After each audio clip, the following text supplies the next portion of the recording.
Welcome to my YouTube channel smart learning. आज की इस वीडियो में हम क्लास 9th की यूनिट नंबर 2 पैट्रियटिज़म, जिसका मतलब है हुब्बुल वतनी, इसकी मुकम्मल एक्सरसाइज सॉल्व करेंगे। सबसे पहले इसका ग्लॉसरी का पोर्शन देखते हैं। कुछ वर्ड्स हैं, उनके मीनिंग देख लेते हैं। पहला वर्ड है कमेंडेबल। एक एडजेक्टिव है जिसका मतलब है काबिल तारीफ़ या काबिल तहसीन। फिर है डिवाइड, किसी शय से महरूम या खाली। फिर है डिवोशन, जिसका मतलब है वालहाना लगाओ या जानिसारी। ठीक है, ये एक एब्स्ट्रैक्ट नाउन है। फिर है एम्ब्रेस। एम्ब्रेस का मतलब है act of accepting an idea, proposal, a set of believes, मतलब कबूल करना, चाहे वो किसी का कोई आइडिया हो, कोई उसकी तजवीज़ हो या उसके अकायद हों। इंस्टेंसेस कहते हैं मिसालें, एग्जाम्पल्स। मार्टेडम कहते हैं शहादत को, नेटिव आबाई, मुल्की या मकामी।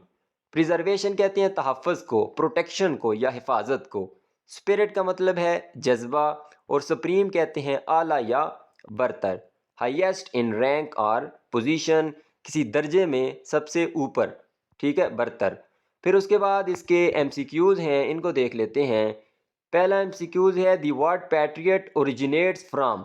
ये जो लफ्ज़ पैट्रियट है, इसका इर्तिका होता है, ये इसका ओरिजिन क्या है, कहाँ से आया है। तो इसका बी ऑप्शन है, ये एक लातीनी वर्ड पैट्रियाटा से निकला है। दूसरा है what is considered a commendable quality according to text.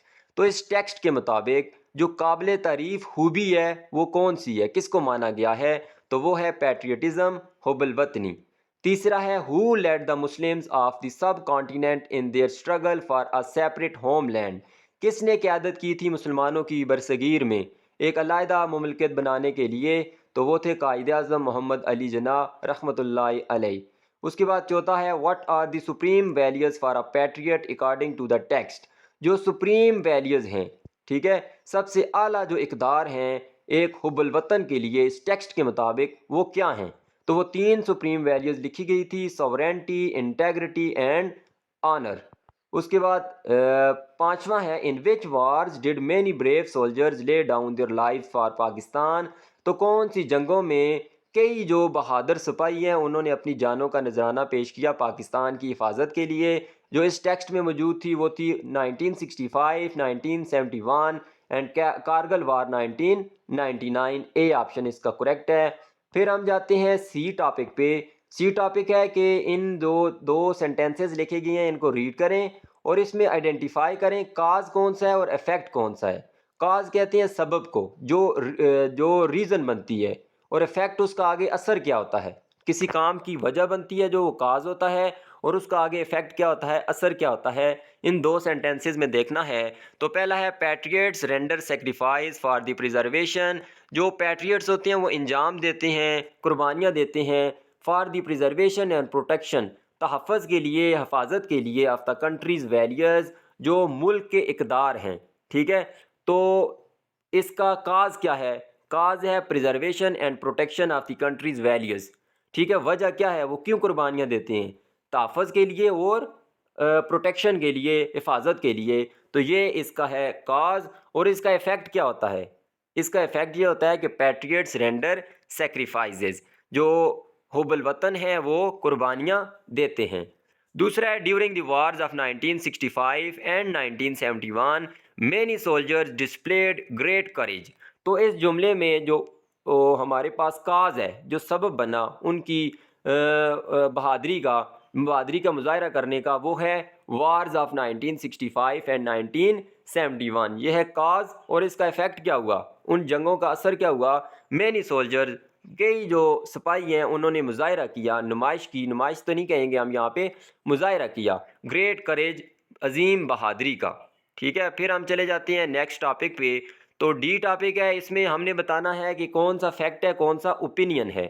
Opinion कहते हैं राय को, जो हर एक की अपनी अपनी हो सकती है, उसमें मुख्तलिफ हमारे पास राय आ सकती हैं। किसी बंदे की कोई और राय होगी, दूसरे की कोई और होगी, जो तब्दील हो सकती है। लेकिन फैक्ट जो होता है वो हकीकत है।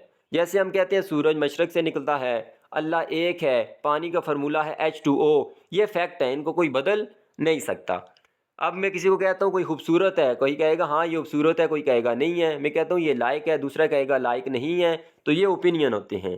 अब patriotism is a commendable quality. Patriotism जो है वो एक काबिल तारीफ़ खूबी है। तो अब किसी की नज़र में होगी, किसी की नज़र में नहीं होगी, तो ये एक ओपिनियन है। दूसरा है मेनी सोल्जर्स वर अवॉर्डेड निशान हैदर फॉर देयर ब्रेवरी। कई सिपाहियों को जो है तमगाए हैदर जो है, निशान हैदर जो है वो उनकी बहादुरी की वजह से दिया गया। तो ये फैक्ट है, ये ओपिनियन नहीं है। हमने सबक में पढ़ा है तकरीबन बहुत से सिपाही हैं, 10 के 11 लोगों को निशान हैदर मिला है, तो ये एक फैक्ट है, तो इसको हम कहेंगे फैक्ट। फिर ई है generalised statement and evidence based information. Generalise कहते हैं, जनरलाइज जो एक आम बात हो, कोई वैसे ही बात कह दे जिसकी कोई हमारे पास एविडेंस ना हो, शवाहिद ना हो, ठीक है। और एविडेंस बेस्ड इंफॉर्मेशन कहते हैं जिसके सबूत या शवाहिद मौजूद हों। तो पहला है many soldiers showed great bravery during the wars of 1965 and 1971। कई सिपाहियों ने बहादुरी दिखाई 1965 और 71 की जंगों में। तो ये ज़रूर उन्होंने बहादुरी दिखाई, लेकिन अब हमारे पास कोई प्रूफ नहीं है, कोई हमारे पास शवाहिद नहीं है इस चीज़ के। तो ये एक ऐसी स्टेटमेंट है, जनरलाइज्ड स्टेटमेंट। दूसरा है major Tufail Mohammad was awarded Nishan Haider for his bravery in 1965 war. तो ये तो हमारे पास एविडेंस है, हमारे पास रिकॉर्ड है, उसको निशान हैदर दिया गया था। तो ये क्या हो गया, एविडेंस बेस्ड इंफॉर्मेशन। उसके बाद है री read paragraph 2 of the unit carefully and answer the following questions. तो ये दूसरे पैराग्राफ में से दिए गए हैं, आप दूसरे पैराग्राफ को बुक में ओपन कर लें साथ। तो देखिए उसका मेन आइडिया क्या है। तो मेन आइडिया है पैट्रियटिज्म रिक्वायर्स सेक्रीफाइस। हुब्बुल वतनी क्या मांगती है, कुर्बानियाँ मांगती है। तो ये इसका मेन आइडिया है। दूसरा क्वेश्चन है इसी पैराग्राफ में से दो सुप्रीम इंपॉर्टेंस जो हैं उनको हमने क्या करना है, उनकी निशानदेही करनी है, दो जो सुप्रीम वैल्यूज़ हैं। तो पहले भी हम पढ़ के आ चुके हैं। तो वो फॉर अ पैट्रियट, मुहब्बल वतन के लिए sovereignty, integrity and honour of the country are of supreme values. तो ये जो है तीन मैंने यहाँ पे लिख दी हैं, ये आपके पास तीन में से आप कोई सी दो लिख सकते हैं। तो साथ मैंने एक अलग ऑप्शन भी लिखा है, he sacrifices his life for homeland. अगर आप इसको ना भी लिखें तो ऊपर आपके पास तीन सुप्रीम वैल्यूज़ मौजूद हैं। उसके बाद तीसरा है what do patriots do to preserve and protect their value these values. जो ऊपर तीन वैल्यूज़ अभी हमने पढ़ी हैं, इनकी तहफ़्फ़ुज़ के लिए जो मुहब्बल वतन है वो क्या करते हैं। तो ए है पैट्रियट्स सेक्रीफाइस देयर लाइव्स, वो अपनी ज़िंदगियों की कुर्बानी देते हैं, ज़िंदगियों का नजराना पेश करते हैं। दे आर रेडी टू पे एनी प्राइस फॉर दिस काज, वो इस मकसद के लिए कोई भी कीमत अदा करने को तैयार होते हैं, अपनी जानी कीमत, अपनी माली कीमत, अपने वालदैन, अपने बेटे, सब कुछ वो अता करने को तैयार होते हैं पैट्रियट्स। चौथा है do you think the text presents a strong argument for the importance of patriotism, why or why not. ठीक है। तो क्या आप सोचते हैं, समझते हैं कि ये जो टेक्स्ट था, ये जो अहमियत होती है उसकी, पैट्रियटिज्म की अहमियत है, उसके मजबूत दलाइल पेश करता है। Yes text presents a strong argument, हाँ बिल्कुल ये जो टेक्स्ट है ये पेश करता है मजबूत दलाइल। As nothing is more precious than one's life, क्योंकि पैट्रियटिज्म के अंदर अगर हम देखें तो इंसान की जो ज़िंदगी है उससे ज़्यादा तो कीमती कुछ नहीं हो सकता। तो वो उसको जान के नजराने को पेश करने के बारे में टेक्स्ट करता है। तो हुब्बुल वतनी के लिए इससे आला मिसाल और कोई नहीं हो सकती कि कोई अपनी जान ही पेश कर दे। फिर हम चले जाते हैं वोकेबलरी पे। Deduce the inferred meanings of these words using context clues from the text. तो कंटेक्स्ट क्लूज जो सबक हमने पढ़ा है वहाँ से क्लूज लेने हैं, वहाँ से इशारे लेने हैं, वहाँ से जुमला लेना है जिधर ये वर्ड यूज़ हुए हैं और इनके मीनिंग्स लिखने हैं। तो पहला वर्ड है कमेंडेबल। ठीक है, कमेंडेबल काबिल तारीफ जो हमने पढ़ा है। तो टेक्स्ट के अंदर एक जुमला था, मैंने यहाँ पे लिखा नहीं है क्योंकि जगह बहुत कम थी, तो मैं आपको बता देता हूँ। पहले पैराग्राफ में था patriotism is a commendable quality. तो कमेंडेबल का मतलब क्या है, वर्थी। ठीक है, तो यहाँ आप पहले भी देख सकते हैं वो जो वर्ड लिखा हुआ था शुरू में ग्लॉसरी में, वहाँ भी आपको मीनिंग मिल जाएगा। तो हमने इससे इनफर्ड मीनिंग कहते हैं अखज़ शुदा, जो हम उससे अखज़ कर रहे होते हैं, निकाल रहे होते हैं। तो कमेंडेबल का यहाँ मतलब है कि वर्थी, कीमती। दूसरा वर्ड है रेंडर। तो अगर इसके कंटेक्स्ट क्लूज की बात करें तो ये भी दूसरे पैराग्राफ में गिवन था। Patriots render great sacrifice for the preservation and protection of these values. तो रेंडर का मतलब है पेश करना, इंजाम देना। तो देना मतलब डिलीवर या ऑफर या टू प्रोवाइड, इसके हम मतलब ले सकते हैं। जो हम इनसे मीनिंग अखज़ कर रहे हैं वो कुर्बानियाँ इंजाम देते हैं, कुर्बानियाँ पेश करते हैं। फिर है सेक्रीफाइस। तो सेक्रीफाइस जो अभी मैंने जुमला पढ़ा है इसी में यूज़ हुआ है word patriots render great sacrifice for the preservation and protection of these values. तो सेक्रीफाइस ये एक वर्ब भी है और नाउन भी है। कुर्बानी देने को भी कहते हैं और कुर्बानी को भी कहते हैं। तो कुर्बानी क्या होती है? गिविंग अप समथिंग वैल्यूएबल, जो कोई कीमती चीज़ हो उसको दे देना, ठीक है। तो सॉवरेंटी जो है अगला वर्ड है सॉवरेंटी, जिसका मतलब है खुद मुख्तारी या आज़ादी। तो सॉवरेंटी जो कॉन्टेक्स्ट क्लूज है सबक में वो था फॉर अ पैट्रियट, ये दूसरे पैराग्राफ में मौजूद है। For a patriot sovereignty integrity and honour of the country are of supreme values. ये जो तीन चीज़ें हैं, आज़ादी, खुद मुख्तारी या सालमियत, जो इंटेग्रिटी होती है और जो इज़्ज़त होती है किसी भी मुल्क की, वो आला इक़दार होती हैं। तो सॉवरेंटी का मतलब आपको मैंने बता दिया, आज़ादी या खुद मुख्तारी। तो इसका मतलब हमने क्या अखज़ किया? Independence of a country. फिर बी टॉपिक है डिक्शनरी की मदद से ये इन्फॉर्मेशन जो उन्होंने मांगी गई है वो मुकम्मल करनी है। तो देख लें, ये कुछ वर्ड्स हैं जो ऊपर गिवन थे। एक तो उनकी प्रोनाउंसिएशन लिखनी है, तलफ़्फ़ुज़, फिर उनका डिक्शनरी में क्या मतलब है, डेनोटेटिव मीनिंग, और फिर हमने क्या करना है, पार्ट ऑफ स्पीच लिखना है। कौन सा पार्ट ऑफ स्पीच है? एडजेक्टिव है, वर्ब है, नाउन है, एडवर्ब है, ये लिखना है। फिर एटिमोलॉजी, एटिमोलॉजी कहते हैं इल्म इश्तिताक या इल्म सर्फ, जिसको कह सकते हैं हम हिस्ट्री ऑफ वर्ड। जो लफ्ज़ है उसकी तारीख क्या है, वो कहाँ से आया, उसको कहते हैं एटिमोलॉजी। कमेंडेबल, इसकी प्रोनाउंसिएशन आप देख लें, कमेंडेबल ऐसे इसको पढ़ेंगे, जिसका मतलब है deserving praise and approval. Dictionary में इसका ये मतलब है। और ये एक एडजेक्टिव है और ये लतीनी वर्ड कमेंडर से निकला है, ठीक है। ये हिस्ट्री क्या है इसकी, ये लतीनी लफ्ज़ है और कहाँ से ये अखज़ हुआ है? कमेंडर से। फिर है रेंडर, इसकी आप प्रोनाउंसिएशन देख लें, ये जो आपको ये अल्फ़ा सा नज़र आ रहा है जिसको एट द रेट कहते हैं, ये ए है, ठीक है। प्रोनाउंसिएशन में इसको ए कहा जाता है। इसका मतलब है to be in a particular state और कंडीशन, किसी ख़ास हालत में या कंडीशन में होना, ये इसका डिक्शनरी मतलब है। जबकि ये रेंडर क्या है? वर्ब है और ये लतीनी लफ्ज़ रेडर, रेडियर से निकला है, ठीक है। REDDERE, रेडियर। फिर है सेक्रीफाइस, तो सेक्रीफाइस की आप प्रोनाउंसिएशन देख लें। फिर उसके बाद इसका मतलब क्या है? Giving up something valuable. तो यही मतलब हमने एनफर्ड मीनिंग भी यही पढ़ा था, सेम इसका यही मतलब है। सेक्रीफाइस आपको पहले भी मैंने बताया ये वर्ब भी है और नाउन भी, और लतीनी वर्ड सेक्रीफिजियम से ये अखज़ हुआ है। सॉवरेंटी कहते हैं, आज इसकी देख लें प्रोनाउंसिएशन देख लें, सॉवरेंटी, ठीक है। इसमें जी भी साइलेंट है, जी को आपने पढ़ना नहीं है। Sovereignty complete power to govern a country. तो ये इसका मतलब है, जो कि उस मतलब से मिलता जुलता नहीं है जो हमने ऊपर पढ़ा है ना सॉवरेंटी, वहाँ हमने पढ़ा है आज़ादी या मुख्तारी। यहाँ पे क्या है? Complete power to govern a country. तो ये एक नाउन है और ये ओल्ड फ्रेंच वर्ड, जो पुराना फ्रांसीसी वर्ड है सॉवरेन, वहाँ से अखज़ किया गया है। उसके बाद हम चले जाते हैं नेक्स्ट टॉपिक पे। ये कुछ वर्ड्स दिए गए हैं, बेस फॉर्म्स हैं उनकी, और इनको देख के और फिर इनके मुख्तलिफ आगे फॉर्म्स बनानी है। पहला वर्ड है, बेस वर्ड क्या है? सॉवरेंटी, इससे नाउन बनाएंगे। तो सॉवरेंटी खुद ही एक नाउन है जो वर्ड लिखा हुआ था। उसके बाद हम देख लें, तो अच्छा यहाँ पे मैंने स्पेलिंग थोड़े से गलत कर रही हैं, इसको आपने ठीक कर लेने हैं। सॉवरेन के और सारे स्पेलिंग मैंने गलत लिखे हुए हैं, आपने इनको ठीक करना है। और सॉवरेंटी एक नाउन बन गया। वर्ब फॉर्म क्या होगी? सॉवरेन, ठीक है। और एडजेक्टिव भी सॉवरेन है, सॉवरेन ही वर्ब है, सॉवरेन ही एडजेक्टिव है, और सॉवरेनली जो है इसमें एडवर्ब बन जाएगा। तो अब एक ई टॉपिक है कि इनको सेंटेंसेस में यूज़ करना है। तो मैंने अलहदा से नोट्स बनाए हैं इनको सेंटेंसेस में यूज़ करते हुए। सॉवरेंटी जब नाउन होगा तो पाकिस्तान गेंड सॉवरेंटी इन 1947, पाकिस्तान ने 1947 में आज़ादी हासिल की, खुद मुख्तारी हासिल की। फिर है सॉवरन, जहाँ पे ये वर्ब का इस्तेमाल हो रहा है, ये बहुत ही रेयर होता है, बहुत कम यूज़ होता है। आर्केक यूजेज, आर्केक कहते हैं मतरूका इस्तेमाल है इसका, जो पुराने ओल्ड जो इंग्लिश थी वहाँ पे इस्तेमाल होता था। The king use to sovereign, ये देखें इन्फिनेटिव मैंने यूज़ किया है, टू सॉवरन, TO उसके बाद वर्ब लगा हुआ है, अवर हिज पीपल विद विजडम। फिर सावरन है और ये अब वर्ब नहीं है, ये है तो सावरन सेम है ऊपर वाले जैसा, लेकिन ये एडजेक्टिव है। Pakistan is a sovereign nation, Pakistan एक आज़ाद मुमलकत है। तो यहाँ पे ये एडजेक्टिव है, नेशन नाउन है, सॉवरन इसको मॉडिफाई कर रहा है, तो सॉवरन क्या होगा? एडजेक्टिव। फिर है सॉवरनली, ये एडवर्ब के तौर पे इस्तेमाल करेंगे।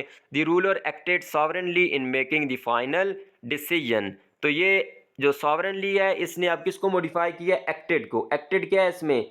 वर्ब है, तो वर्ब को कौन मॉडिफाई करता है? एडवर्ब। तो यहाँ तक इसके कुछ सेंटेंसेस थे। फिर हम ग्रामर के पोर्शन पे जाते हैं। ये काफ़ी थोड़ी सी लंबी एक्सरसाइज है। यहाँ पे आ जाएंगे टेंसेज। टेंस किसको कहते हैं? ज़माने को। ज़माना 3 तरह का होता है, प्रेजेंट, पास्ट, फ्यूचर। प्रेजेंट कहते हैं हाल को, फ्यूचर कहते हैं मुस्तकबिल को, पास्ट कहते हैं माजी को। अब हर टेंस के भी आगे 4 टाइप्स हैं। जैसे कि प्रेजेंट के देखेंगे तो वो सिंपल आएगा, सिंपल, और इसको इनडेफिनेट भी कहते हैं, सिंपल प्रेजेंट या प्रेजेंट इनडेफिनेट। फिर कॉन्टिन्यूज होंगे उस प्रेजेंट के, फिर होंगे परफेक्ट होगा प्रेजेंट का, फिर होगा परफेक्ट कॉन्टिन्यूज। इसी तरह यही 4 पास्ट के होंगे और यही 4 फ्यूचर के होंगे।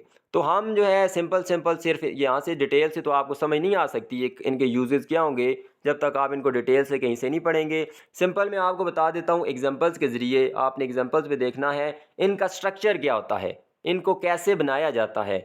तो जब भी सिंपल प्रेजेंट होगा एग्जाम्पल पे आपने देखना है, सबसे पहले सब्जेक्ट आएगा शी, जैसे यहाँ पे आया है। आगे राइट्स आ गया है। तो जो टेंस होता है उसकी पहचान किधर से हो जाती है? ये जो वर्ब होते हैं और हेल्पिंग वर्ब, वहाँ से टेंस की पहचान होती है। अगर ये राइट्स जो है, राइट वर्ब की फर्स्ट फॉर्म है और इसके साथ एस इसलिए लगा है क्योंकि शी सिंगुलर है। तो सिंगुलर जब भी होगा तो वर्ब के साथ आप एस या ई एस लगाएंगे। अगर प्लूरल होगा जैसे दे होगा, ही वी होगा, या कोई प्लूरल फॉर्म होगी, या अगर आई भी हुआ, आई हालांकि प्लूरल नहीं है लेकिन अगर आई भी हुआ तो आपने एस या ई एस नहीं लगाना। और याद रखना है वर्ब की फर्स्ट फॉर्म लगेगी she writes in her journal every day. जो उसका रिसाला है वो उसमें रोज़ाना लिखती है, अपने रिसाले में वो रोज़ाना लिखती है। उसके बाद दूसरा देख लें सिंपल पास्ट। पहला सिंपल प्रेजेंट था, सिंपल पास्ट ही विजिटेड। तो याद रखना है पहले में प्रेजेंट में और पास्ट में दोनों में कोई हेल्पिंग वर्ब नहीं है, एक्शन वर्ब है दोनों। राइट भी एक्शन वर्ब है, मेन वर्ब जिसको कहेंगे, और विजिटेड दूसरे में आ गया है to the museum last week. तो जो मैंने लाइन लगाई है विजिटेड, ये विजिट की सेकंड फॉर्म है, ठीक है, पास्ट फॉर्म है। तो पास्ट फॉर्म जब भी लगती है किसी जुमले में, पास्ट सिंपल पास्ट बन जाता है वो जुमला। He visited to the museum last weekend, उसने वो पिछले हफ्ते उसने विजिट किया किसका? म्यूजियम का, या दौरा किया म्यूजियम का। फिर है सिंपल फ्यूचर। इसका स्ट्रक्चर क्या है? सबसे पहले सब्जेक्ट आएगा, यहाँ पे दे आ गया है, आगे हमेशा विल आएगा, ठीक है, चाहे सब्जेक्ट जो भी हो आगे विल लगाएंगे, आगे वर्ब की फर्स्ट फॉर्म लगाएंगे। और वर्ब की फर्स्ट फॉर्म के साथ आपने एस या ई एस नहीं लगाना, सिंपल वर्ब की first form. They will travel to Quetta next summer, वो अगली गर्मियों में कोयटा जाएंगे, कोयटा का सफ़र करेंगे, सॉरी कोयटा का सफ़र करेंगे। तो इसके आखिर में जब भी उर्दू बनाएंगे आप तो गा गी गे आएगा। फिर है कॉन्टिन्यूज़। कॉन्टिन्यूज़ जिसको हम जारी कहते हैं, जिसमें रहा है, रही है, रहे थे, इस तरह के आएंगे। लास्ट में आपको बताता हूँ इसका स्ट्रक्चर क्या है। सबसे पहले सब्जेक्ट आएगा जैसे शी आया है, फिर उसके बाद हेल्पिंग वर्ब आएगा इज़ या एम या आर। जो आई होता है उसके साथ एम आएगा, ही शी इट या कोई भी सिंगुलर हुआ, वाहिद हुआ, उसके साथ इज़ आएगा। अगर दे वी और यू हुआ और या कोई प्लूरल हुआ तो उनके साथ आएगा आर। ये तीनों हेल्पिंग वर्ब में से कोई एक आएगा। आगे वर्ब की प्रेजेंट पार्टिसिपल फॉर्म आएगी, आई एन जी वाली फॉर्म। तो she is reading a book, वो किताब पढ़ रही है। जब उर्दू बनाएंगे तो आखिर में आएगा रही है लड़की के लिए, रहा है लड़के के लिए, रहे हैं या रहा हूँ मेरे लिए। तो ये वर्ड्स आएंगे उर्दू में। फिर आ जाएगा पास्ट कंटिन्यूज, सेम है, सिर्फ आपने क्या करना है, जहाँ पे इज़ और एम आता है उसकी पास्ट फॉर्म होती है वाज, वहाँ वाज लगा देना है, आर की जगह लगा देंगे were. He was cooking dinner when the phone rang, वो खाना पका रही थी जब फ़ोन बजा। इसमें 2 टेंसेज आ गए हैं, एक है ही वाज कुकिंग, ये है पास्ट कंटिन्यूज। आगे देख लें द फोन रैंग, ये रिंग की सेकंड फॉर्म है, रिंग कहते हैं बजना, रैंग बजा, ये है सेकंड फॉर्म किधर लगती है? ऊपर हम पढ़ के आए हैं सिंपल पास्ट में। फिर देख लें, अच्छा इसमें क्या आएगा? ही वाज कुकिंग, वो खाना पका रही थी, तो इसमें रहा है, रही है नहीं आएगा, रहा है नहीं आएगा क्योंकि लड़का है ये। तो क्या आएगा? रहा था, सॉरी रही थी मैंने कह दिया था। तो ही वाज कुकिंग, वो खाना पका रहा था। कैसा खाना? डिनर, रात का खाना। फ्यूचर कंटिन्यूज, फ्यूचर कंटिन्यूज जाम काम जारी हो लेकिन कब? मुस्तकबल में। तो इसका स्ट्रक्चर क्या है? सब्जेक्ट आएगा, आगे विल बी आएगा, विल आएगा, बी आएगा, ये तो पक्के आएंगे विल बी, और आगे आईएनजी वाली फॉर्म आएगी। कंटिन्यूज जिधर भी होगा वहाँ आईएनजी वाली फॉर्म आएगी। They will be waiting for us at the airport, तो उर्दू क्या बन जाएगी? वो एयरपोर्ट पे, हवाई अड्डे पे हमारे लिए इंतज़ार कर रहे होंगे। तो उर्दू कैसे बनेगी? कर रहे होंगे, कर रहा होगा, कर रही होगी। तो ये 6 टेंसेज हो गए हैं। 6 जो है अगले पेज में हैं प्रेजेंट परफेक्ट। तो परफेक्ट जो मुकम्मल हो जाए काम, इसका स्ट्रक्चर क्या है? She has lived here for 10 years. ठीक है, तो यहाँ पे स्ट्रक्चर क्या होगा? सब्जेक्ट लगेगा, आगे लगेगा हैज़ या हैव, हेल्पिंग वर्ब हैज़ या हैव, जिनके साथ इज आता है। पीछे हम पढ़ के आए हैं ना, ही, शी, इट या सिंगुलर, इनके साथ हैज लगेगा। और प्लूरल होंगे दे, यू, वी या आई भी होगा तो उसके साथ लगेगा हैव। शी हैज और आगे वर्ब की थर्ड फॉर्म जिसको पास्ट पार्टिसिपल फॉर्म कहा जाता है वो लगेगी वर्ब की थर्ड फॉर्म। तो लिव की थर्ड फॉर्म है लिव्ड। फिर है पास्ट परफेक्ट। पास्ट और प्रेजेंट में यही फर्क है, वहां ऊपर हैज था, यहाँ पे क्या आ जाएगा? हैड। दे सब्जेक्ट आएगा, आगे हैड आएगा, फिर आगे वर्ब की थर्ड फॉर्म आएगी। यहाँ पे जितने भी परफेक्ट होंगे उनकी थर्ड फॉर्म आएगी। They had finish their homework before dinner. उन्होंने डिनर से पहले अपना काम मुकम्मल कर लिया था। ऊपर जो है वो आखिर में है आता है और इसमें क्या है? कर लिया था, मतलब काम मुकम्मल कर चुके थे। चुका था भी आ सकता है, लिया था भी आ सकता है। फ्यूचर परफेक्ट में स्ट्रक्चर क्या होगा? सब्जेक्ट आएगा, आगे विल हैव और आगे वर्ब की थर्ड फॉर्म ग्रेजुएट। इसकी थर्ड फॉर्म क्या है? ग्रेजुएटेड। ठीक है, she will have graduated bye the next year. ठीक है, उसके बाद है प्रेजेंट परफेक्ट कंटिन्यूज। देखिए इसमें भी कंटिन्यूज का वर्ड आया है तीनों टेंसेज में, तो इनका आईएनजी वाली फॉर्म लगाएंगे आप। और इसमें और ऊपर वाले में क्या फ़र्क होगा? उसमें देखें हैज़ हैव लगा था और आगे वर्ब की थर्ड फॉर्म। इसमें प्रेजेंट में हैज़ बीन आएगा और आगे आईएनजी वाली form. She has been studying for 3 hours. वो 3 घंटों से मुताला कर रही है, ये प्रेजेंट परफेक्ट कंटिन्यूज। फिर पास्ट में आ जाएगा he had been working at the company for 5 years before he left. तो वो जो है 5 सालों से इस कंपनी में काम कर रहा था उसके छोड़ने से पहले। तो काम छोड़ने से पहले वो उस कंपनी में 5 सालों से काम कर रहा था। फ्यूचर परफेक्ट कंटिन्यूज में क्या हो जाएगा? विल हैव बीन आ जाएगा और आगे आईएनजी वाली form. By the next month she will have been working here for a year. अगले महीने तक वो 1 साल से यहाँ काम कर रही होगी, मतलब जब अगला महीना आएगा तो उसको काम करते हुए 1 साल हो जाएगा। तो ये कुछ सिंपल सी मैंने आपको डेफिनेशन बताई हैं, ज़्यादा डीप तो नहीं गया मैं क्योंकि वीडियो बहुत लंबी हो जाती है। तो आपको उम्मीद करता हूँ समझ आई होगी। अब इस पैसेज को पढ़ना है और बताना है कि इसमें कौन कौन से वर्ब यूज़ हुए हैं और टेंस कौन सा है। मैंने अंडरलाइन किए हैं। पहला है वॉक्स, तो वर्ब की फर्स्ट फॉर्म है मारिया, क्योंकि सिंगुलर है इसके साथ एस भी लगा हुआ है वॉक के साथ। तो Maria walks to school, Maria पैदल जाती है, पैदल चलती है स्कूल की तरफ। तो ये सिंपल प्रेजेंट है या जिसको प्रेजेंट इंडेफिनेट भी कहते हैं। फिर आगे जाएं, वॉकड आ गया है, she walked with her friend. तो वॉकड जो है सेकंड फॉर्म है, तो सेकंड फॉर्म जब भी लगती है तो वो होता है सिंपल पास्ट या पास्ट इंडेफिनेट। अगली लाइन में देखें, हर बाइक वाज ब्रोकन। तो ये सिंपल प्रेजेंट ज़रूर है, सॉरी सिंपल पास्ट है, ये सिंपल पास्ट है वाज ब्रोकन, लेकिन ये पैसे वाइज में है। हर बाइक वाज ब्रोकन, उसकी जो बाइक है वो टूट गई थी।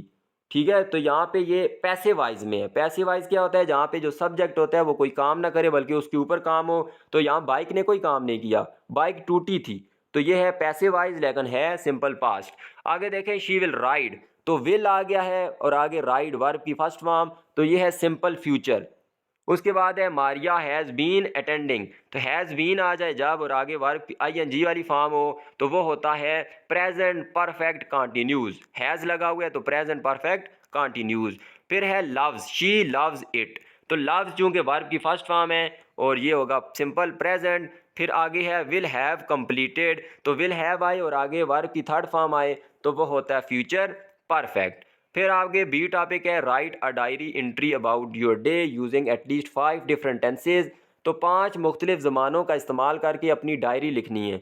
तो ये मैंने आगे लिखी है, ज़रा आगे जाकर मैं आपको बताता हूँ। इससे पहले ये कुछ देख लेते हैं। 5 जुमले लिखे हुए हैं, एक तो इनका बताना है ये टेंस कौन सा है और साथ ये भी बताना है हमने कि ये सीक्वेंस कौन सा है, कौन सी बात पहले हुई है कौन सी बाद में।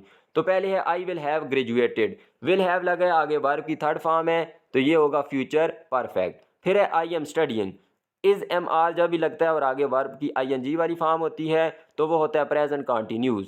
फिर है आई विजिटेड कराची, तो विजिटेड जो है पास्ट फॉर्म है, ये टेंस है simple past. I have been working, have been लग जाए और आगे वर्ब की आईएनजी वाली फॉर्म हो, हैज़ बीन या हैव बीन, ये सब्जेक्ट को देख के पता चलेगा। तो वो होता है प्रेजेंट परफेक्ट कंटिन्यूस। फिर है आई हैड फिनिश्ड, तो जब हैड लगे और आगे वर्ब की थर्ड फॉर्म हो तो वो होता है पास्ट परफेक्ट। तो इनका सीक्वेंस क्या है मैंने साथ लिखा हुआ है, पहले नंबर पे तीसरे वाला आएगा, फिर दूसरे नंबर पे आ जाएगा पाँचवें वाला, तीसरे पे आ जाएगा चौथे वाला, चौथे पे दूसरा, और आखिरी जो होगा वो पाँचवें पे आएगा, जो कि फ्यूचर में जाके होगा, मुस्तकबिल में अगले जून तक। ठीक है, यहाँ तक ये थे। फिर डायरी को देख लेते हैं पहले ज़रा। डायरी मैंने लिखी है, पहले सिंपल प्रेजेंट टेंस लिखा है, आई वेक अप अर्ली। तो यहाँ देखिए वेक अप जो है प्रेजेंट फॉर्म है, मैं जो है सुबह 5 बजे जल्दी उठता हूँ। पास सिंपल है, in the morning I had breakfast. तो इसमें हैड जो है वर्ब की थर्ड सेकंड फॉर्म है, हैज़ की सेकंड फॉर्म या हैव की हैड होती है। I had breakfast and then went to work. तो वेंट जो है ये गो की सेकंड फॉर्म है, past form. It was a busy day, ये वाज भी इज की सेकंड फॉर्म है। एंड आई हैंडल्ड, तो हैंडल की सेकंड फॉर्म है हैंडल्ड, तो ये भी हो गया पास्ट सिंपल। फिर है प्रेजेंट कंटिन्यूज, राइट नाउ, अब जो है बिल्कुल अब, I am sitting in my room, ये देख ले एम लगा हुआ है, हेल्पिंग वर्ब और आगे आईएनजी वाली फॉर्म। फिर जो है ये हो गया प्रेजेंट कंटिन्यूज। फिर प्रेजेंट परफेक्ट है, आई हैव कंप्लीटेड, तो हैव लगे और आगे वर्ब की थर्ड फॉर्म। फिर फ्यूचर सिंपल आ गया है, आई विल वेक अप, अब आगे की बात हो रही है कि कल, tomorrow, I will wake up early, मैं जो है सुबह जो है जल्दी उठूंगा। And try to be more productive, मैं और ज़्यादा जो है जरखेज़ होने की कोशिश करूंगा। जरखेज़ मतलब कि ज़्यादा मुफीद होने की, ज़्यादा अपने आप को इम्प्रूव करने की कोशिश करूंगा। फिर जो है इसमें एक और टॉपिक आ गया जेरेंड। ठीक है, जेरेंड आप पिछली क्लासेस में भी पढ़ के आते होंगे। तो जेरेंड्स एक, जब बेस फॉर्म होती है वर्ब की फर्स्ट फॉर्म, उसके आगे आप आईएनजी लगा दें और वो क्या बन जाए, नाउन बन जाए। ठीक है, वैसे तो आईएनजी ऐसे हमने अभी टेंसेज में भी लगाया था, I am going to school, he is studying, वो भी आईएनजी वाली फॉर्म थी, लेकिन वो वहाँ पे प्रेजेंट पार्टिसिपल था, वो वर्ब था, नाउन नहीं था। नाउन जैसे कि मैं कहता हूँ, यहाँ पे एग्जांपल भी देखेंगे, स्विमिंग इज फन। स्विमिंग, अब स्विम जो वर्ब है उसके आगे आईएनजी लगा है, तो स्विमिंग बन गया तैराकी, एक काम बन गया है, सॉरी एक नाम बन गया है, नाउन बन गया है। तो स्विमिंग इज़ फन, तैराकी जो है वो एक फ़न है। या swimming is my favourite exercise, swimming is best exercise. फिर अच्छा ये देख लें, स्विमिंग यहाँ पे सब्जेक्ट के तौर पे इस्तेमाल हुआ है, शुरू में आया है। फिर है ऑब्जेक्ट के तौर पे, शी इंजॉयज रीडिंग, वो जो है रीडिंग से, पढ़ाई से लुत्फानंदोज़ होती है। तो यहाँ पे ये ऑब्जेक्ट के तौर पे आया है रीडिंग, और रीडिंग यहाँ पे जेरंड है। फिर है आफ्टर प्रीपोजिशन, प्रीपोजिशन के बाद, they talked about going on holiday, तो ये अबाउट प्रीपोजिशन है और गोइंग जो है ये जेरंड है। फिर है आफ्टर सर्टन वर्ब्स, कुछ जो है वर्ब्स के बाद आ जाते हैं, ही सजेस्टेड मीटिंग अर्लियर, तो ये सजेस्टेड वर्ब है और मीटिंग इसमें जेरंड है, चूंकि मीट वर्ब होता है मुलाकात करना, तो मीटिंग क्या हो गया इसमें, नाउन बन गया। ये जेरंड से फिर इन्फिनेटिव पे आते हैं। इन्फिनेटिव क्या होते हैं, जबकि वर्ब की फर्स्ट फॉर्म जिसको बेस फॉर्म कहते हैं उससे पहले टू लगा दें तो वो बन जाता है इन्फिनेटिव। तो जैसे मैं कहता हूँ, एग्जांपल देखें, टू आर इज ह्यूमन, तो ये बन गया हमारे पास एक इन्फिनेटिव, और इसमें आर क्या है, वर्ब है, और ये शुरू में आया है, सब्जेक्ट के तौर पे काम कर रहा है। फिर जी ऑब्जेक्ट के तौर पे भी आ सकता है, he wants to learn French, वो जो है फ्रांसीसी ज़ुबान सीखना चाहता है। फिर इन्फिनेटिव की और मिसालें देखते हैं। एडजेक्टिव के, तो एडजेक्टिव के बाद भी ये आ सकता है, she is eager to start, तो she is eager to start, इसमें ईगर क्या है, एडजेक्टिव, और टू स्टार्ट देख लें इसमें क्या है, इन्फिनेटिव। फिर जो है किसी पर्पज़ को ज़ाहिर करने के लिए अब हम इस्तेमाल कर सकते हैं, I went to the store to buy milk, मैं जो है स्टोर गया मिल्क खरीदने, दूध खरीदने, तो हमारा मकसद क्या था यहाँ पे, दूध खरीदना, इसमें इन्फिनेटिव क्या है, टू बाई। फिर उसके बाद है जेरेंड वर्सेस इन्फिनेटिव।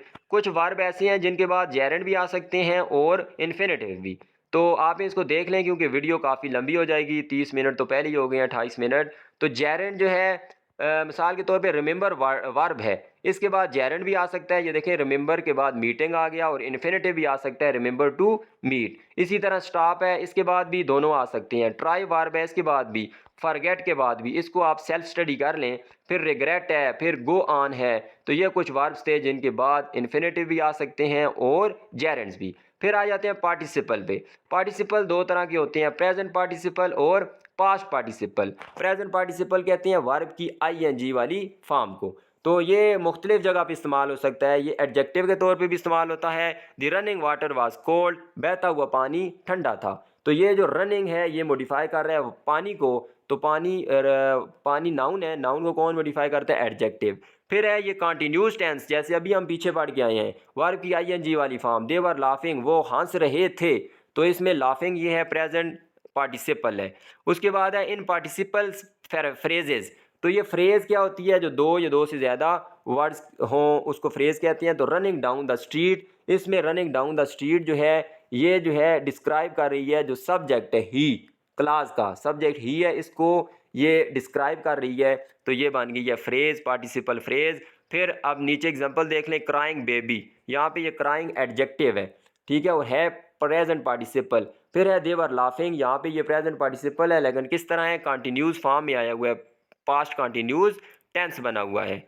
अच्छा, ऊपर ये इसने लिखा हुआ था देवर लाफिंग, प्रेजेंट कंटिन्यूस लिखा हुआ है, तो ये प्रेजेंट नहीं है, ये पास्ट कंटिन्यूस है, बुक में ये गलती है। फिर है पास्ट पार्टिसिपल, पास्ट पार्टिसिपल जो होती है वर्ब की थर्ड फॉर्म होती है, ये एडजेक्टिव के तौर पे भी इस्तेमाल होता है। जैसे देखें, द ब्रोकन वेस वाज एक्सपेंसिव, जो टूटा हुआ गुलदान था, टूटा हुआ गुलदान बड़ा कीमती था, तो जो वेस है गुलदान, ये नाउन है, इसको मॉडिफाई कर रहा है ब्रोकन, ब्रोकन ब्रेक की थर्ड फॉर्म है, और ये यहाँ पे एडजेक्टिव है। फिर है परफेक्ट टेंस, जैसे हम पहले टेंसेस में पढ़ के आए हैं, हैज़ या हैव के बाद वर्ब की थर्ड फॉर्म लगती है, तो ये पास्ट पार्टिसिपल ही होती है थर्ड फॉर्म, जो कि यहाँ पे देख लें, शी हैज़ फिनिश्ड, फिनिश्ड इसमें क्या है? पास्ट, सॉरी हाँ, पास्ट पार्टिसिपल।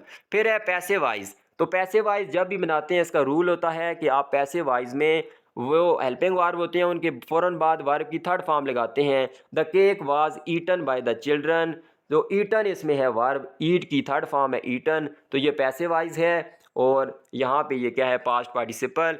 और फिर फ्रेजेस भी हो सकती हैं, ये देखें, शॉक्ड बाय द न्यूज़, ये फ्रेज है जो कि सब्जेक्ट को डिस्क्राइब कर रही है। सब्जेक्ट कौन सा है अगली क्लास में? शी को ये डिस्क्राइब कर रही है, शॉक्ड बाय द न्यूज़, तो ये शॉक्ड क्या है इसमें? पार्टिसिपल। और अब आ जाती है कुछ एग्जांपल, दी पेंटेड डोर, इसमें पेंटेड देख लें क्या है?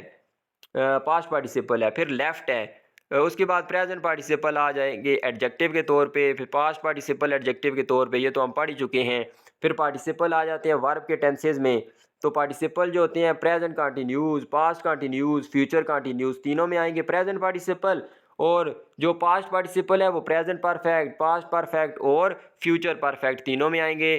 तो ये आप इसको सेल्फ स्टडी कर लें, आसान है, जो डिटेल थी वो मैंने बता दिया आपको। अब आ जाते हैं डी टॉपिक पे, एक्सरसाइज है एक छोटी सी, तो इसमें आपने इंतखाब करना है प्रेजेंट पार्टिसिपल, पास्ट पार्टिसिपल का या जेरेंड्स का। स्विमिंग क्या है? इसमें जेरेंड है और ये सब्जेक्ट के तौर पे आया है। फिर टू लर्न, ये इन्फिनेटिव है, यहाँ ये सब्जेक्ट के तौर पे आया है। फिर द ब्रोकन विंडो, ये ब्रोकन है पास्ट पार्टिसिपल, और इसने तो नहीं लिखा हुआ, इसने कहा था पार्टिसिपल बताएं, लेकिन ये है पास्ट पार्टिसिपल। और उसके बाद देखें तो टू बी फिक्स्ड, ये टू बी फिक्स्ड जो है ये इन्फिनेटिव है, लेकिन ये पैसे वाइज में है। तो जब भी ये देखें, ये असल में वर्ब क्या है? टू फिक्स, लेकिन जब पैसे वाइज में आता है तो टू के बाद बी आ जाता है, टू बी फिक्स्ड, और वर्ब की थर्ड फॉर्म आ जाती है, हालांकि ये है इन्फिनेटिव। उसके बाद चौथा है रीडिंग, रीडिंग इसमें जेरेंड है, और ये प्रेजेंट पार्टिसिपल नहीं है, ये जेरेंड है, ये नाउन का काम कर रहा है। फिर पांचवा है टू ट्रैवल, इन्फिनेटिव है। रनिंग वाटर, ये है प्रेजेंट पार्टिसिपल, और यहाँ पे किसका काम कर रहा है? एडजेक्टिव का। फिर हम चले जाते हैं ई और एफ, आखिरी दो टॉपिक हैं। तो transform the following base verbs into gerund, infinitives and participles, use each form in sentence. ये तीन बेस फॉर्म्स है, राइट लिखना, प्ले खेलना, ईट खाना, इनको जेरेंड भी बनाएं, इन्फिनेटिव भी बनाएं और पार्टिसिपल भी बनाएं, और हर एक का आगे जुमला भी बनाएं। फिर एफ टॉपिक देख लें, एक शॉर्ट पैराग्राफ लिखना है जिसमें कम से कम दो जेरेंड, दो इन्फिनेटिव और दो पार्टिसिपल आने चाहिए, और फिर हर एक के जेरेंड, इन्फिनेटिव और पार्टिसिपल को बताएं भी। तो ये मैंने लादा से नोट्स बनाए हैं। बेस फॉर्म जो है राइट, प्ले, ईट, तो पहले मैंने तीनों के जेरेंड बनाए हैं, राइट से राइटिंग, प्ले से प्लेइंग और ईट से ईटिंग। आप तीनों के जुमले देख लें। फिर इन्फिनेटिव देख लें, तो टू राइट बन गया इन्फिनेटिव, जुमला देख लें आप, I love to write stories, जो है मुझे कहानियाँ लिखना जो है वो पसंद है। शी वांट्स टू प्ले, तो टू प्ले आ गया। She wants to play outside, वो बाहर खेलना चाहती है। They decided to eat lunch early, उन्होंने जो है फैसला किया लंच को जल्दी खाने का। फिर पार्टिसिपल देख लें, एडजेक्टिव के तौर पे या वर्ब फॉर्म में आ सकते हैं दोनों में। तो रिटन, राइट से रिटन ये है पास्ट पार्टिसिपल। फिर प्ले से प्लेइंग ये है प्रेजेंट पार्टिसिपल। ईट से ईटन ये आ जाएगा पास्ट पार्टिसिपल। उसके बाद पैराग्राफ लिखना था, तो writing is an enjoyable activity. I love to write stories in my free time. After finishing my homework I go outside to play with my friends. The playing kids in the park always seem cheerful. In the evening we enjoy eating snacks together. The eaten cake was the best part of our day. तो इस paragraph में जो gerund इस्तेमाल हुए हैं, एक तो सब पहला लफ्ज़ है राइटिंग, ये सब्जेक्ट के तौर पे इस्तेमाल हो रहा है।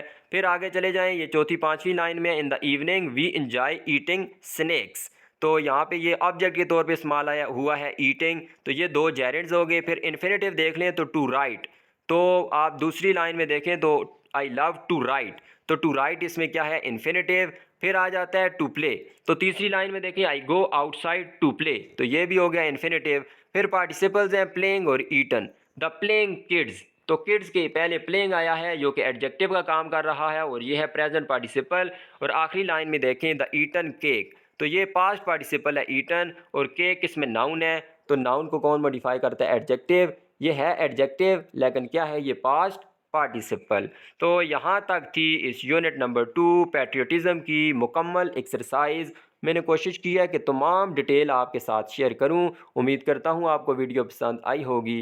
अगर वीडियो पसंद आई है तो इस वीडियो को लाजमी लाइक करें, चैनल को भी सब्सक्राइब करें और अपने दोस्तों से भी शेयर करें। अल्लाह हाफिज़।